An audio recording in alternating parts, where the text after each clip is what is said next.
प्रणाम दोस्तों। मैं आचार्य ध्यान आमीन। यहाँ पर एक प्रश्न पूछा है एक साधक ने कि मैं परिपूर्ण हूँ गुरुदेव, मुझे ऐसा लगता है मैं परिपूर्ण हूँ, मगर फिर भी मैं दुखी और परेशान रहता हूँ। और मुझे ऐसा लगता है दूसरे लोग मुझे दुख दे रहे हैं, और मैं मृत्यु से भी डरता हूँ और वासनाओं में भी उलझा हूँ। और मुझे ये पूरी तरीके से भरोसा है कि मैं परिपूर्ण हूँ, मैं परमात्मा हूँ। आप मेरा मार्गदर्शन करें।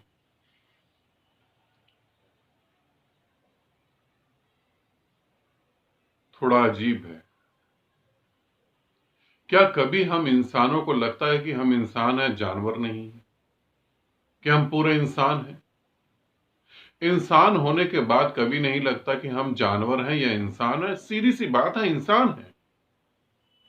अगर मुझे लगता है कि कहीं मैं जानवर तो नहीं हूं, और जब मैं ये घोषणा करता हूं कि मैं पूरी तरह से इंसान हूं, इसका मतलब मेरे अंदर डाउट है कि मैं जानवर भी हूं। एक ईमानदार आदमी कभी नहीं कहता कि मैं ईमानदार हूं। हाँ, मगर एक चोर जरूर कहता कि मैं ईमानदार हूं। एक धोखा देने वाला आदमी कभी नहीं कहता। वो हमेशा यही कहता मैं धोखा नहीं दूंगा। जो धोखा देने की तैयारी करता है वो कभी भी ये नहीं कहता कि ठीक है, वो चुपचाप नहीं रहता। मगर जो धोखा देने की तैयारी करता है वो हमेशा यही शब्दों का यूज करता है कि मैं धोखा नहीं दूंगा। अहंकारी आदमी हमेशा ये कहता मैं अहंकारी नहीं हूं। जो अहंकारी नहीं है, जो धोखा नहीं देगा, वो इन शब्दों का इस्तेमाल ही नहीं करे। एक आदमी किसी से प्रेम करता है, एक स्त्री किसी से प्रेम करती है और वो कहती है आप मुझे मत छोड़ना, मुझे लगता है कि आप मुझे छोड़ दोगे। सीधी सी बात है, वो प्रेम नहीं कर रही। वो भीतर भीतर कुछ ऐसे भी काम कर रही है जिससे पता है कि वो छोड़ देगा। बिल्कुल।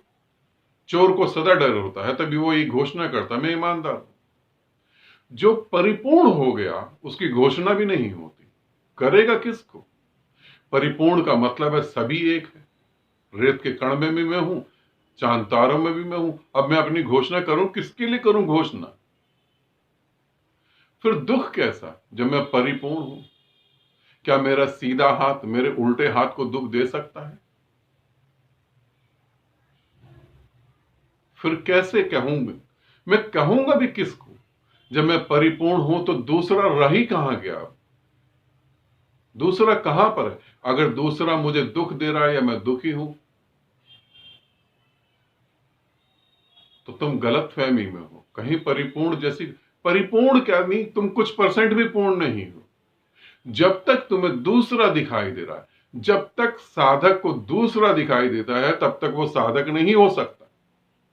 इसे समझना। जब तक एक साधक को दूसरा दिखाई दे रहा है, तब तक वो साधक नहीं हो सकता। साधक की दृष्टि स्वयं अपने भीतर घुस जाती है।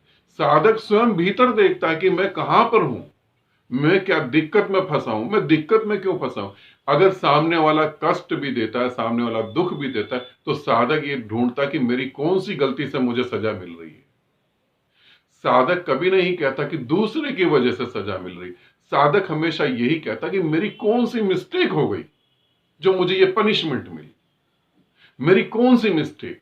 क्योंकि जब साधक को लगता है कि मेरी मिस्टेक, तो वो अपनी मिस्टेक को तो ठीक कर सकता है। जब साधक को लगता है दूसरे की, दूसरे को तो आप बदल नहीं सकते। दूसरे को अगर बदलना संभव होता तो बुद्ध, कृष्ण, महावीर, जीसस, गुरु नानक देव, कितने संत हुए, ये दूसरों को बदल देते। दूसरों को तो बदलना संभव नहीं है। तो फिर जब दूसरों को बदलना संभव नहीं है, तो वो तो साधक हुआ ही नहीं। दूसरों से दुख मिलता है, दुख मिल कैसे सकता है? दूसरे मुझे दुख देते हैं, वासनाएं भी अभी हैं, तो फिर कैसा परिपूर्ण होना? मैं परिपूर्ण हूं, मुझे भरोसा है। भरोसा कैसे हो गया? किस बात का भरोसा? भरोसे का मतलब ही है कि परिपूर्ण नहीं हो। जब एक आदमी कहता है कि मैं आदमी हूं, मुझे भरोसा है, तो इसका मतलब उसे चेकिंग करवानी चाहिए, उसे डॉक्टर के पास जाकर टेस्ट करवाने चाहिए। क्योंकि जो आदमी है वो कहेगा ही नहीं कि मैं आदमी हूं, मेरे को भरोसा है। जो स्त्री है वो कभी कहेगी नहीं कि मैं स्त्री हूं, मुझे इस पे भरोसा है। एक स्त्री कैसे कह सकती कि मैं स्त्री हूं और मुझे इस बात पे भरोसा है? जरूर वो स्त्री नहीं होगी, छुपा रही है कुछ ना कुछ। तो पुरुष अगर ये कहता तो बिल्कुल वो छुपा रहा है। तुम अगर कहते हो कि मैं परिपूर्ण हूं, मुझे भरोसा है, तो इसका मतलब तुम परिपूर्ण नहीं हो।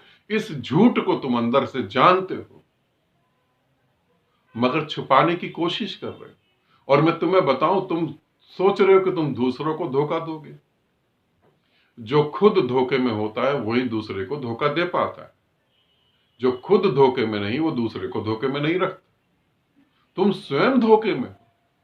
और ये धोखा ऐसा नहीं कि साधारणतः मेरी बातों से टूट जाएगा, मुझे नहीं लगता मेरी बातों से टूटेगा। ये धोखा तो जब भी टूटेगा जब मौत तुम्हारे सामने खड़ी हो जाएगी, तब ये धोखा टूटेगा। और तब कोई उपाय नहीं चीजों को सुधारने का, फिर तो दोबारा जन्म लोगे ही लोगे।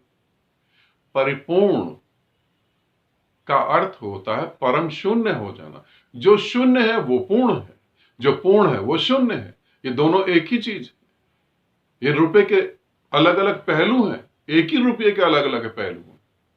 ये एक डंडे के दो छोर हैं। जो शून्य हुआ वो पूर्ण हुआ, जो पूर्ण हुआ वो शून्य हुआ।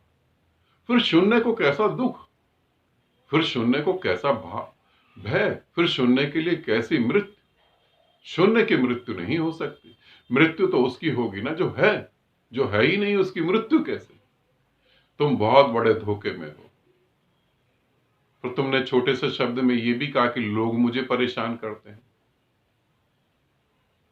मतलब लोगों को कोई और काम ही नहीं है तुम्हें परेशान करने के अलावा, या तुम परेशान होना चाहते हो, इसे समझना। ठीक है, आनंदित रहो, सदा खुश रहो। बहुत बहुत प्रेम आप सभी को।